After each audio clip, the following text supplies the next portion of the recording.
Today we are going to talk about how to write a film review or a critical analysis of a film. O sa Filipino, yung panunuring pampelikula.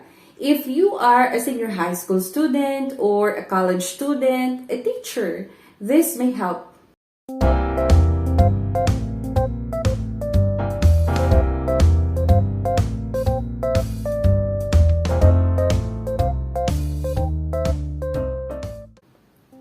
Mahirap bang gumawa ng film review? Why? Well, I am going to teach you how to make a film review. Making film review is a common activity given to students to meet or realize a certain objective in the lesson. And take note, hindi lamang English or literature teachers o kaya Filipino teachers ang nagpapagawa ng film review. It can be given in other subjects like social science, values education, professional education subjects, science subjects even. It is a good critical thinking activity kasi. So, pag-aralan natin ngayon kung paano siya gawin. Pero paano ba inihahanda ng mga guro ang estudyante nila sa film review?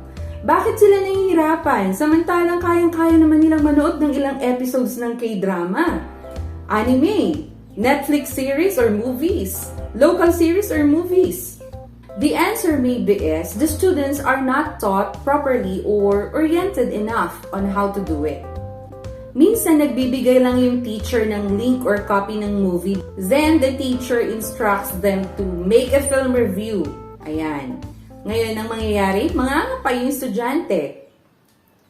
So in this video, I will try my best to help students prepare their critical analysis of films. Before I discuss the parts or outline of a film review, pag-aralan muna natin itong mga suggested steps na ginawa ko for you. So ano-ano yung mga dapat natin gawin in order for us to come up with a good essay or a good film review essay? Okay, so are you ready? So let's have step 1. Step 1 is watch the movie. Of course, how will you be able to make a film review without watching the movie? Before you start watching the movie, you get paper and pencil to jot down important details while watching. You cannot do a critical analysis by watching the movie once only. Hindi yun mangyayari. Ano ang ilalagay mo sa notes mo? The gist, the important events and points in the story. So for example, pinagawa ni teacher yung movie na Wonder. Yun yung kwento ni August Pullman or Augie na may Treacher Collins syndrome. Yung gumanap dito ay sila Julia Roberts and Owen Wilson as Augie's parents. It is important to know the characters of the story. Parang in novels, in short stories, and films, mapapansin mo yung development of characters, di ba? As you watch, you will notice who among the characters will play the big roles. Next, take note of big events. This will lead you to summarizing the plot later on. Then, pansinin mo yung location, yung time, yung period, yung setting ng story. Step 2, feel the movie. Kung kailangan makiiyak ka sa movie, makiiyak ka, it's okay. I-identify mo yung konsepto or theme ng film. To which aspect are you going to focus? Balikan mo yung topic ninyo. Cinematography ba? Production? If yes, then focus on that aspect. But if for example, in the movie Wonder, ang pinag-usapan ninyo sa klase ay individual differences, o kaya courage, o kaya friendship, family, then focus on that element in the story. Step 3, make an outline. Dito na nagsisimula yung actual writing mo ng film review. You have to make an outline para maging organized yung presentation mo ng review or analysis. There are teachers who give outline that you have to follow, pero meron naman yung hindi. Kung walang binigay si teacher na outline, generally ito yung parts niya. So we have introduction and background, summary, critical analysis, and conclusion. I will discuss those parts later, ha? Iisa-isahin natin yan. Okay, let's move on to step 4. Write your analysis. Since you have already organized your outline, it is easier for you to make an analysis. Pwede mo naman kasing gawing thematic yung presentation mo. You may group your analysis according to theme or concept. For example, characters, plot, settings. You can present your analysis on important points that you have to study. For example, under characters, you may study the language, attitude, relationships, characteristics, etc. Sa plot naman, huwag mo nang isalaysay yung plot sa analysis because that has already been done in your summary. So, ang i-discuss mo is, how do you find the plot? Were you impressed? Were there unexpected twists? Were there parts of the film that seemed dragging o kaya naman masyadong pinabilis or minadali? Were there flashbacking, foreboding applied in that film? If yes, nakadagdag ba sa ganda ng film or nakasira lang siya? Sa setting naman, what can you say about the setting? Did the setting help you understand the circumstances of the characters? Mga examples ng itong tinutukoy ko how about their costumes? Period movie ba yan? If yes, you will need to make a little research. Speaking of research, when you do a film review, you need to read a lot about the movie or the concept or the aspect that you want to emphasize in your review. Do not rely on your own understanding. It will help if you research about the analysis you're making. For example, sa movie na Wonder, ulit, yun ang ginagamit nating example. Nakita mo yung mukha ng bata at sinabi doon na meron siyang Treacher-Collins syndrome. Ano ba to? So you will understand it further if you take an extra effort in reading about it. Dun sa introduction, you would like to mention the film release, actors, writers. Kaya kailangan mo ding mag-research. Okay, ready na ba tayo for the parts of film review? 4 na parts lang yon. We have introduction, summary, analysis, and conclusion. Dali lang siya. Okay. So ano-ano yung mga isusulat natin dun sa mga parts na yon? Introduction. Who are the key players? Pag sinabi nating key players, hindi yun yung mga characters ng movie. These key players include the producer, the director, the cinematographer, depende sa kung anong angle ang focus mo sa review. You can also include the main idea or theme of the movie. This will serve as your thesis statement for your film review essay. Kasi kailangan mo ng thesis statement, syempre magde-develop ka ng essay for your film review. Number 2 is summary. So para kang nagbibigay lang ng important information by answering the 4 W's and H. 4 W's, yung what, who, where, when. At saka include mo na din yung how. You may also discuss point of view, style of the writer, saka structure of the film. Next one, analysis. Ito na yung main part of the whole film review yung Roman numeral 3 analysis. This is considered to be pinakamatinding part na ng film review. But no worries, kasi gumawa ka na kanina ng outline, di ba? How do we start writing the analysis? Kaya sabi ko nga, alam nyo, madali lang gumawa nung part na to, yung analysis. Bakit? Kasi hinihingi na niya dito yung opinion mo What are the things that you liked and did not like in the movie? You may take some important parts of the movie as your example.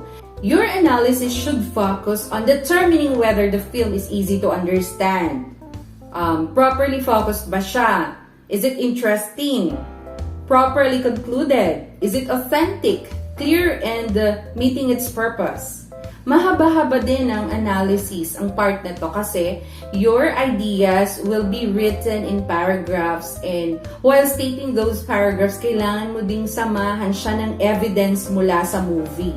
For example, dun sa film na Wonder pa rin you say that Augie's mother is consistently persevering. You have to state parts of the movie that support this idea. The following are the parts of analysis. So, under Roman numeral 3 analysis, meron tayo itong mga parts na to will guide you kung ano-ano yung mga isusulat ninyo under that. So we have the title or pamagat, in Filipino pamagat. You can comment there about the title. So is the title catchy, or is it appropriate for the theme of the movie? Is it peculiar or controversial? Letter B is characterization or pagganap.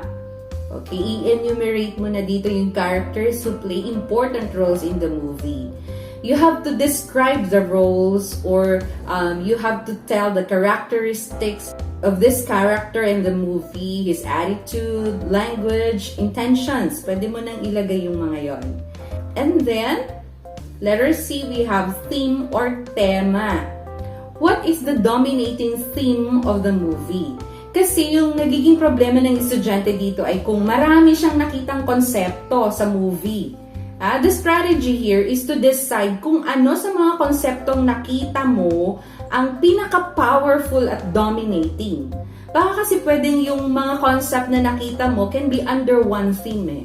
So if you see that the theme is courage despite difficulties, then develop a paragraph or two to explain this theme. Cinematography or cinematography. If you are not a media student and you have not studied extensively about cinematography, you can just focus on what you see on the screen. So for example, the quality of the film, movement of the camera angle for specific scenes, effectiveness of the effects used in the movie, framing, yan, dialogues. Pwedeng yung mga yun ang pagtuunan mo ng pansin. Next one, style and approaches or pagdulog. Comment on the style of the writer and try to identify the approach made in the movie. This is especially done in subjects like literary criticism and stylistics. For non-English major students, I believe it's enough that you study the style of the writer. Kung maalala nyo kanina, I have mentioned that in the summary, pwede nang ilagay doon yung style of the writer. Okay, you just state the style of the writer. Under analysis naman, it is the time for you now to study the style. Once you have identified the style, you can already comment about it. Next one, message or mensahe. What does the movie want to tell? Anong mensahe niya sa'yo at anong gusto niyang iparating? And then, the last part of analysis is the overall impression or kabuuang impresyon. Dito mo na ngayon sasagutin yung, did you like the movie? Why and why not? Kailangan mag-cite ka ng mga evidence mo from the movie. The last part now is the conclusion. Minsan, isang pagkakamali ng estudyante ito yung pag nakarating na sila sa conclusion, ang akala nila, sige kahit ano na, patapos na tayo. Copy-paste na lang ang ginagawa nila mula dun sa introduction and summary. Wrong. Yes, it is true that you have to state again your thesis statement. Tama yon. And then, you have to summarize also the important ideas that you made in your analysis. Tama din yon. Pero, dapat ngayon, gumamit ka na ng mga salitang stronger ang dating. Reword the important points in your analysis and make sure to leave an impression. Ayan. So, ready ka nang gumawa ng film review? Okay. So, kailangan bigay ko sa inyo ang tips ko bago ako magpaalam, ha? Bilang tips sa inyo sa paggawa ng film review, bukod dun sa sinabi ko kanina that you have to conduct a little research, you have to decide also kung ano ang dominating theme ng story. Kasi hindi mo pwedeng pagsamasamahin yung mga theme na naiisip mo. Meron at meron isang dominating theme yan. And then, another thing to consider, there are teachers who give questions as your guide for your film review. So, be sure to answer these questions in your analysis part. At ang pinaka-effective sa lahat, if it is your first time doing a film review, read samples. You can find a lot of examples on the internet. I hope this helped you. Thank you so much for watching. If you're interested in topics on basic English grammar, effective writing, and technical writing, kindly subscribe to my channel and hit the notification bell. Thank Thank you!